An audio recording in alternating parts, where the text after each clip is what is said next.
Hi babes, in today's video, we're going to talk about signs that a man is too far on his feminine side and you likely do not want to continue to engage. My name is Vanessa. I am the founder of Magnetic Feminine, helping single women find and keep epic soulmate love.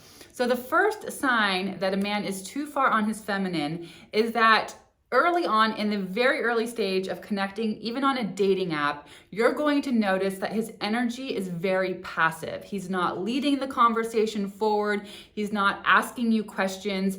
He's actually in the energy of mirroring you, and it's very passive. He'll just leave statements, but he won't follow up with a question to get to know more about you, because the masculine energy should be the one that's leading the conversation, that's moving things forward, right?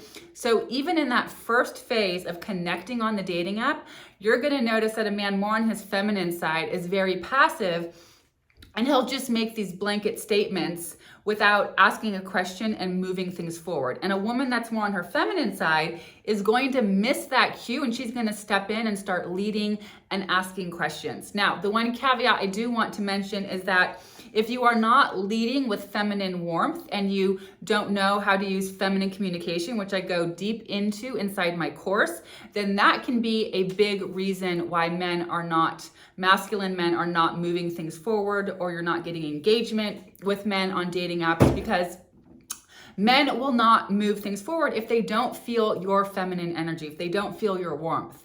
So that is a caveat, and if you need support around that, definitely send me a DM and let's dive deeper into exploring your blind spot there and how I can help you. Number two is that a man is too far on his feminine side is that he does not plan well. So you're going to notice this by, he might say, hey, let's meet for a date on Thursday. Are you open Thursday? And he's like, and you say, yes, I'm open Thursday. Great. And he says, okay, great. So you have a date for Thursday. And then Thursday comes and you're like, okay, well, I haven't heard from him. He hasn't confirmed. He hasn't said where the restaurant is. He hasn't specifically said the time. I just know that we're meeting on Thursday. And so Thursday's here and you're like, it's 4 p.m., and you're like, well, do we have a date or not? And so you reach out and you say something like, really looking forward to seeing you, what are the plans for this evening, right? And so this is a big red flag, because if he continually does this, it's kind of this last minute planning. It's an inability for him to plan, right? And planning is masculine energy. The masculine energy is the energy of planning, of moving things forward, of taking action, right? So if you notice that he just kind of flops on the plans, he doesn't confirm things, that is another indicator that he might be too far on his feminine, and he's not going to have that embodied masculine energy that's going to allow you to relax and surrender into your feminine energy without you being that boss babe, stepping in, taking charge and saying, hey, let's go to XYZ spot down the street because I know that's a great restaurant, right? That's going to, only have you a match. You and your masculine energy is going to have you a match for that kind of man in his feminine, right? So you want to be aware of these signs of men too far on their feminine side.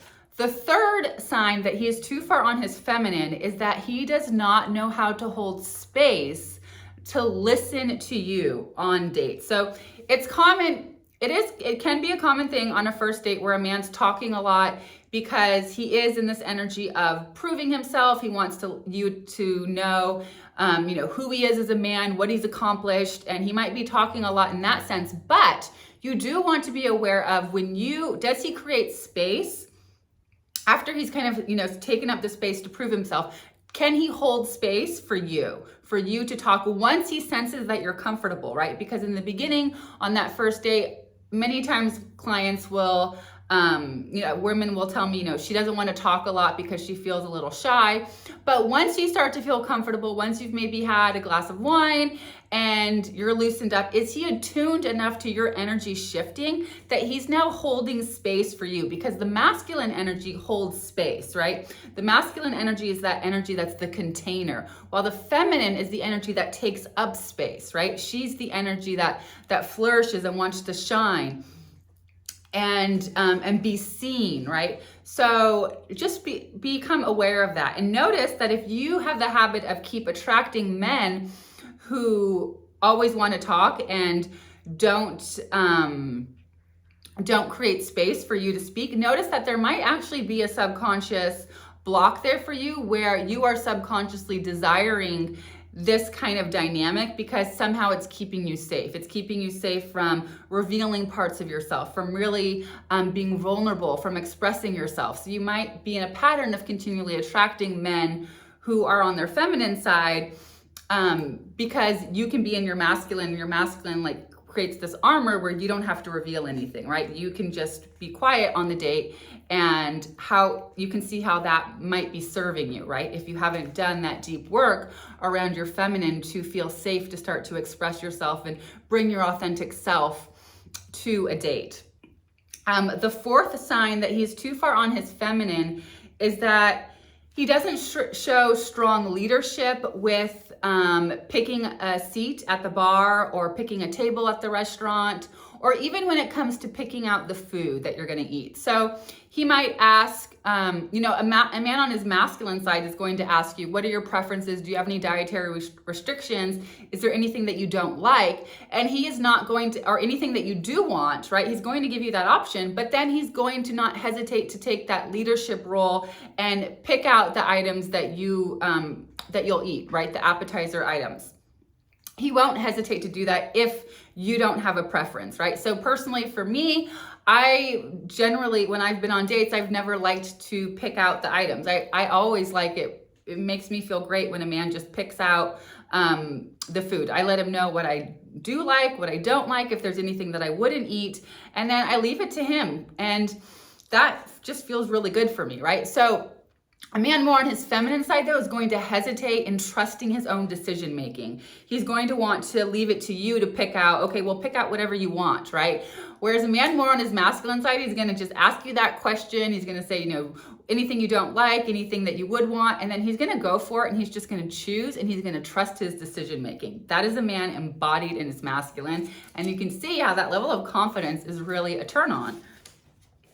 Next sign that he is too far on his feminine is that, okay, this is a really good one, but this is a man who gives off that kind of metrosexual vibe. Now, of course, it's really obvious, right? This is the man on his feminine side, but what I do want you to be aware of is a lot of times women with wounded feminine energy will start attracting men, or will be attracted to men who have this more metrosexual kind of vibe, the men with the, perfectly coiffed hair, and, he wears his clothes, like the suit and the, just everything just looks perfect, right? This perfectionism, this like hyper attention to fashion and to his hair and to his feet and to his looks, right? Like a feminine woman does, right? How we take care of our hair and put, are conscientious about our nails and jewelry and, the attention that we put into our appearance, right? So man more on his feminine side is going to embody some of these feminine qualities, right? With the attention to his appearance. And again, a woman with wounded feminine energy can sometimes be attracted to these kinds of men because he's embodying aspects that she has disowned in herself. So there's a quality that she's seeking outside of herself that he embodies because she's disowned it within herself. And there can be that underlying attraction there, right? Because many times one component of attraction is that person carries some kind of disowned quality that we want to embody, which is not always bad, but in this case, it wouldn't be a good thing. It's actually something that a woman wants to be conscious of, to see, okay, this is actually a sign that I need to do deeper healing work around my feminine energy, because these kinds of men are likely they're not going to be a good match for a woman who's really a feminine essence, energy-based woman. And number 6 sign that he is too far on his feminine is that he leads with softness, emotionalism, or this kind of receptivity, right? So this will look like, if you've seen men who are just really very far, far on their emotionalism, their softness, they're really leading with like this spiritual connection, because spirituality, it's a feminine quality, right? which both men and women have, but a masculine man won't necessarily lead with that, right? So you can see men sometimes on dating apps, they'll be wearing, they're like, I've seen these men, from Burning Man pictures wearing their tutus and like tight yoga pants. And it's like these men that have embraced their feminine side, but which is great. It's great that men are doing the work to embrace their feminine, because to truly be embodied and healthy masculine, men need to embrace their feminine, their emotionalism. But sometimes men start leading with their feminine energy rather than leading with their masculine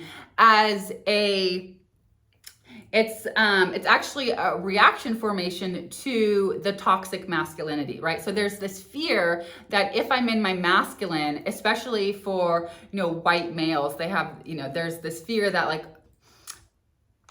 their masculine energy is going to be perceived as toxic. And so they haven't really dealt with that shadow aspect of the masculine. And so they kind of disown their own masculine energy and lead with the emotionalism, this kind of softness energy that, again, for a woman who has unhealed feminine energy, it can feel very alluring. And there's an attraction to it that can kind of pull us in at first, because again, it's a disowned part of ourselves. We haven't fully embraced our own feminine softness, our own emotionalism. And so when we meet it externalized from us in a man, there's this like connection. It's like, oh, I want that. That feels so good. But really, over time, it's not going to work for a woman who's actually a feminine essence being, right? She's going to eventually find it very annoying and irritating, and she's going to want a man who's more leading with his masculine and can hold her feminine softness and emotionalism. And it's not to say that men don't have it, but you want to see which energy he's leading with. So those would be the top signs that a man is too far on his feminine energy. Drop me a comment below if you've come across these kind of men in dating apps, in your dating life. And if you're struggling attracting men who are on their feminine side, you feel like you're stuck in this cycle of, there seem to be no masculine man, then this is a good sign that you have deeper inner work to do to embody your feminine energy. Because the truth is, we're always attracting the complement of the energy we're embodying. And so even though we might know in our core, in our essence, that I am a feminine essence being, but if I haven't done the emotional work, I'm still showing up in my masculine energy. I'm not embodied in my feminine, and I'm only going to attract the complement of the energy that I am putting out. So if you are stuck in a pattern of attracting men more on their feminine, this is a good sign that there's deeper inner work to do. And I invite you to reach out, connect with me, let me know what's coming up for you, and we can schedule a complimentary discovery call to see how I can support you. If you have questions, drop them below. I'm curious what resonated for you, and I look forward to helping you in the next video.